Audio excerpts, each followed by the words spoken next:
Hello friends, welcome to Bhumika's kitchen. ನಾನು ನಿಮ್ಮ Bhoomika Sudarshan. Simple ಆಗಿ ಇವತ್ತು ಸೋರೆಕಾಯಿ ಪಲ್ಯನ ಮಾಡೋದು ತೋರಿಸ್ತಾ ಇದ್ದೀನಿ. ಅದಕ್ಕೆ ಕಡಲೆಬೇಳೆ ಉಪಯೋಗಿಸಿ ಮಾಡೋದ್ರಿಂದ ಅದರಲ್ಲಿರೋ ಅಂಥ ಇನ್ನೂ ಪೌಷ್ಟಿಕಾಂಶ ಹೆಚ್ಚುತ್ತೆ, ಪ್ರೋಟೀನ್ ರಿಚ್ ಆಗಿರುತ್ತೆ, ಜೊತೆಗೆ ವಿಟಮಿನ್ಸು ಚೆನ್ನಾಗಿ ಸೇರಿಕೊಳ್ಳುತ್ತೆ. ಚಪಾತಿಗೆ ಪ್ರತಿನಿತ್ಯ ಏನಾದರೂ ಒಂದು ಪಲ್ಯ ಹುಡುಕ್ತಾ ಇರ್ತೀರಲ್ವ, ಏನು ಮಾಡೋದು ಅಂತ. ಇವೆರಡು ಕಾಂಬಿನೇಷನಲ್ಲಿ ಪಲ್ಯ ಮಾಡಿ ನೋಡಿ, ತುಂಬಾ ರುಚಿಯಾಗಿರುತ್ತೆ. ಬನ್ನಿ ಮಾಡೋದು ಹೇಗೆ ಅಂತ ನೋಡ್ಕೊಳ್ಳೋಣ. 1/4 ಕಪ್ಪು ಕಡಲೆಬೇಳೆನ ಒಂದು 2 ಗಂಟೆ ಬಿಸಿನೀರಲ್ಲಿ ನೆನೆಸಿಟ್ಕೊಂಡಿದ್ದೀನಿ. ನಿಮ್ಗೆ ಟೈಮ್ ಇದ್ದರೆ ಓವರ್ನೈಟ್ ಬೇಕಾದರೆ ನೆನೆಸಿಟ್ಕೊಳ್ಳಿ, ಇಲ್ಲ ಅಂದರೆ ಒಂದು 4-5 ಗಂಟೆ ನೀರಲ್ಲಿ ನೆನೆಸಿಟ್ರೆ ಸಾಫ್ಟಾಗಿ ಚೆನ್ನಾಗಿ ಬೇಯುತ್ತೆ ಅಂತ ಅಂದ್ಬಿಟ್ಟು ಇದನ್ನ ನೀರು ತೆಗೆದಿಟ್ಬಿಟ್ಟು ಪಕ್ಕ ಎತ್ತಿಟ್ಕೊಳ್ತೀನಿ. ಒಗ್ಗರಣೆ ಹಾಕೊಳ್ಳೋಣ. ಈಗ ಸ್ಟವ್ ಆನ್ ಮಾಡಿಕೊಂಡು ಒಂದು ದಪ್ಪ ತಳ ಇರೋವಂಥ ಪಾತ್ರೆಯಲ್ಲಿ 2 ಟೇಬಲ್ ಸ್ಪೂನ್ ಎಣ್ಣೆ ಹಾಕಿದ್ದೀನಿ. ಎಣ್ಣೆ ಒಂಚೂರು ಚೆನ್ನಾಗಿ ಬಿಸಿ ಆಗ್ತಿದೆ. ಹಾಗೆ ಸಾಸಿವೆ ಅರ್ಧ ಟೀ ಸ್ಪೂನ್, ಜೀರಿಗೆ ಅರ್ಧ ಟೀ ಸ್ಪೂನ್. ಸಾಸಿವೆ ಜೀರಿಗೆ 2 ಚೆನ್ನಾಗಿ ಸಿಡಿಯೋದಕ್ಕೆ ಶುರು ಆಗಲಿ. ಸಾಸಿವೆ ಚೆನ್ನಾಗಿ ಸಿಡಿಯೋಕ್ಕೆ ಶುರು ಆಗ್ತಿದೆ. ಹಾಗೆ 4 ಹಸಿಮೆಣಸಿನ್ಕಾಯಿ ಅಥವಾ ನಿಮ್ಮ ಖಾರಕ್ಕೆ ತಕ್ಕಷ್ಟು ನೋಡ್ಕೊಂಡು ಹಾಕೊಳ್ಳಿ. ಹಸಿಮೆಣಸಿನ್ಕಾಯಿನ ಮೊದಲು ಫ್ರೈ ಮಾಡ್ಕೊಂಡ್ಬಿಡ್ತೀನಿ. ಹಸಿಮೆಣಸಿನ್ಕಾಯಿದು ಘಾಟ್ ಘಮ ಹೋಗ್ತಿದ್ದ ಹಾಗೆ ಒಂದು ಈರುಳ್ಳಿ ಮೀಡಿಯಮ್ ಆಗಿ ಕಟ್ ಮಾಡ್ಕೊಂಡಿದ್ದೀನಿ. ಜೊತೆಯಲ್ಲೇ ಒಂದು ಗರಿ ಕರಿಬೇವಿನ ಸೊಪ್ಪು. ಈರುಳ್ಳಿ ಒಂಚೂರು ಸಾಫ್ಟ್ ಆಗೋವರೆಗೂ ಬೇಯಿಸ್ಕೊಳ್ತೀನಿ. ಈರುಳ್ಳಿ ಒಂದು ಸ್ವಲ್ಪ ಸಾಫ್ಟ್ ಆಗ್ತಿದೆ. ಹಾಗೆ ಇವಾಗ ನೆನೆಸಿಟ್ಕೊಂಡಿರೋ ಅಂಥ ಕಡಲೆ ಬೇಳೆನ ಹಾಕೊಳ್ತಾ ಇದ್ದೀನಿ. ಜೊತೆಗೆ ರುಚಿಗೆ ತಕ್ಕಷ್ಟು ಉಪ್ಪು. ಇದನ್ನು ಒಂದ್ಸಲ ಚೆನ್ನಾಗಿ ಮಿಕ್ಸ್ ಮಾಡ್ಕೊಳ್ತೀನಿ. ಮಿಕ್ಸ್ ಮಾಡಿಕೊಂಡು ಹೈ ಫ್ಲೇಮಲ್ಲಿ 1 ನಿಮಿಷ ಫ್ರೈ ಮಾಡಿಕೊಂಡು ಕಡಲೆಬೇಳೆನ ಒಂದು 3/4 ಭಾಗದಷ್ಟು ಮೊದಲು ಬೇಯಿಸ್ಕೊಂಬಿಡೋಣ. ಹೈ ಫ್ಲೇಮಲ್ಲಿ ಎಲ್ಲ ಚೆನ್ನಾಗಿ ಮಿಕ್ಸ್ ಮಾಡ್ಕೊಳ್ತೀನಿ. ಹಾಗೆ ಲಿಡ್ ಕ್ಲೋಸ್ ಮಾಡಿಕೊಂಡು ಲೋ ಫ್ಲೇಮಲ್ಲಿ ಒಂದು 2ರಿಂದ 3 ನಿಮಿಷ ಬೇಯಿಸ್ಕೊಳ್ತೀನಿ.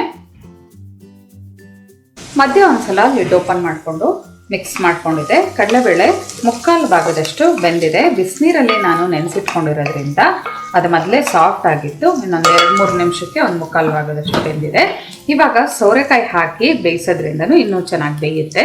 ನಾನಿಲ್ಲಿ 1.5 ಕಪ್ ಆಗುವಷ್ಟು ಸೋರೆಕಾಯಿನ ಸಣ್ಣದಾಗಿ ಕಟ್ ಮಾಡ್ಕೊಂಡಿದ್ದೀನಿ.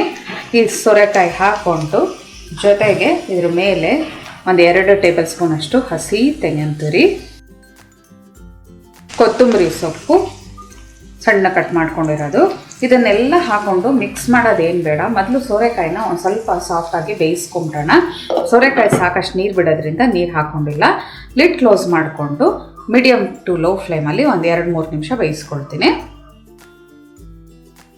ಒಂದು 3 ನಿಮಿಷ ನೋಡಿ ನಾನು ಹಾಗೆ ಇದು ಮಾಡ್ಕೊಂಡಿದ್ದೀನಿ. ಈ ಸೋರೆಕಾಯಲ್ಲೇ ಲೈಟಾಗಿ ನೀರು ಬಿಟ್ಟಿದೆ. ಹಿಂಗೆ ಮಿಕ್ಸ್ ಮಾಡ್ತಾ ಇದ್ರೇ ಗೊತ್ತಾಗ್ತಾ ಇದೆ. ಬರೀ ಅವಾಗಲೇ ಕಡಲೆಬೇಳೆ ಬೇಯೋದಕ್ಕಷ್ಟಕ್ಕೆ ಮಾತ್ರ ನಾನು ಉಪ್ಪು ಹಾಕ್ಕೊಂಡಿದ್ದೆ. ಇವಾಗ ಇನ್ನೊಂದು ಸ್ವಲ್ಪ ಇದಕ್ಕೆ ಎಷ್ಟು ಬೇಕೋ ಅಷ್ಟು ಉಪ್ಪು ಹಾಕ್ಕೊಳ್ತೀನಿ. ನೋಡಿ ಇನ್ನೊಂದು ಸ್ವಲ್ಪ ಇನ್ನೊಂದು ಅರ್ಧ ಟೀ ಸ್ಪೂನ್ ಅಷ್ಟು ಉಪ್ಪು ಹಾಕ್ಕೊಂಡು ಒಂದ್ಸಲ ಎಲ್ಲ ಚೆನ್ನಾಗಿ ಮಿಕ್ಸ್ ಮಾಡ್ಕೊಳ್ತಾ ಇದ್ದೀನಿ. ಬೇಕಿದ್ರೆ ಈ ಟೈಮಲ್ಲಿ ಸ್ವಲ್ಪ ನೀರು ಹಾಕ್ಕೊಂಡು ಚಿಮ್ಕಿಸ್ಕೊಂಡು ಇನ್ನು ಫುಲ್ ಸೋರೆಕಾಯಿ ಸಾಫ್ಟ್ ಆಗೋವರೆಗೂ ಬೇಯಿಸ್ಕೋಬೋದು. ಎಲ್ಲ ಒಂದ್ಸಲ ಚೆನ್ನಾಗಿ ಮಿಕ್ಸ್ ಮಾಡ್ಕೊಳ್ತಿದೆ. ಹಾಗೆ ಇದನ್ನು ಹೀಗೆ ಲಿಡ್ ಕ್ಲೋಸ್ ಮಾಡಿಕೊಂಡು ಬೇಕಾದರೆ ಬೇಯಿಸ್ಕೋಬೋದು. ತುಂಬ ಹುಡುಗಡಿ ಇಷ್ಟಪಡೋವಂಥವ್ರು ಈ ಒಂದು ಸೋರೆಕಾಯಿ ನೀರಂಶದಲ್ಲೇ ಬೇಯಿಸ್ಕೊಳ್ಳಿ. ನನಗೆ ಒಂದು ಸ್ವಲ್ಪ ಸಾಫ್ಟ್ ಆಗಿರಬೇಕು, ಅದಕ್ಕೆ ಒಂದು 2 ಟೇಬಲ್ ಸ್ಪೂನ್ ಅಷ್ಟೇ ನೀರು ಹಾಕ್ಕೊಳ್ತಾ ಇದ್ದೀನಿ.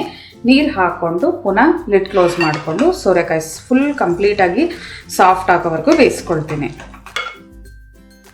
ಮಧ್ಯೆ ಒಂದು ಸಲ ಮಿಕ್ಸ್ ಮಾಡ್ಕೊಂಡಿದ್ದೆ. ಈ ಸೋರೆಕಾಯಿ ಪೂರ್ತಿಯಾಗಿ ಸಾಫ್ಟಾಗಿ ಬೇಯೋವರೆಗೂ ಬೇಯಿಸ್ಕೊಂಡಿದ್ದೀನಿ.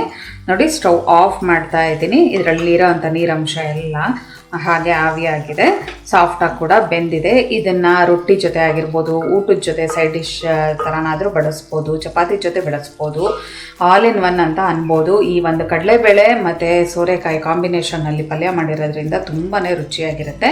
ನೀವು ಒಂದು ಸಲ ಇದನ್ನು ಟ್ರೈ ಮಾಡಿ ಹೇಗಿದೆ ಅಂತ ನನಗೆ ಕಮೆಂಟ್ ಬಾಕ್ಸಲ್ಲಿ ತಿಳಿಸಿ. ಇವತ್ತಿನ ಈ ಸಿಂಪಲ್ ಪಲ್ಯ ನಿಮ್ಗೆ ಇಷ್ಟ ಆಗಿದ್ರೆ ಲೈಕ್ ಮಾಡಿ, ಶೇರ್ ಮಾಡಿ. ಯಾರೆಲ್ಲ ಇನ್ನೂ ಭೂಮಿಕಾಸ್ ಕಿಚನ್ಗೆ ಸಬ್ಸ್ಕ್ರೈಬ್ ಆಗಿಲ್ಲ ದಯವಿಟ್ಟು ಸಬ್ಸ್ಕ್ರೈಬ್ ಆಗಿ. Thanks for watching.